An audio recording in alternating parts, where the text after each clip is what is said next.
Hello বন্ধুরা, good morning. আজকের ওয়েদারটা দেখতে পাচ্ছ, একদম খা খা করছে, মানে আকাশটা এত রোদ আর গরমও দিয়েছে।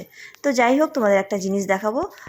তো কাশফুল এই জায়গাটা খুব হয়। তো মানে সবেমাত্র শুরু হচ্ছে, এটা ঝাপসে যায় জানো তো। আর ভীষণ ভালো লাগে দেখতে, আর কাশফুলটা দেখলে মনে হয় মা আসছে মা আসছে, এরকম একটা ব্যাপার। তো ফটোশ্যুট করি আমি প্রতিবার, এবার করবো কিনা জানি না, করলে অবশ্যই শেয়ার করব। তারপর চলে এলাম ডিরেক্ট রান্না করতে, রান্না বসিয়ে দিয়েছি। পাঙ্গাস মাছটা একটু রসুন পেঁয়াজ দিয়ে করব, আর ইলিশ মাছটা আজকে একটু অন্যরকম করে, মানে সর্ষে দিয়ে করলাম। তো যাই হোক, রান্নাবান্না সেরে ঘরঠর মুছে বাসন টাসন মেজে স্নান করে এই যে জামা কাপড় একটু মেলে দিলাম ছাদে, যদিও বা বেশি ছিল না।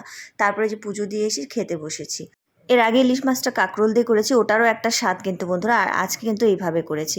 তারপর একটু খাওয়া দাওয়া করে ঘুম দিয়েছিলাম, ঘুম থেকে উঠে দেখি অর্পণ ভাবে মোমো নিয়ে এসছে, এটা এখন খাবো। সব মিলে মিনি ব্লগটা ভালো লাগলে লাইক অ্যান্ড সাবস্ক্রাইব।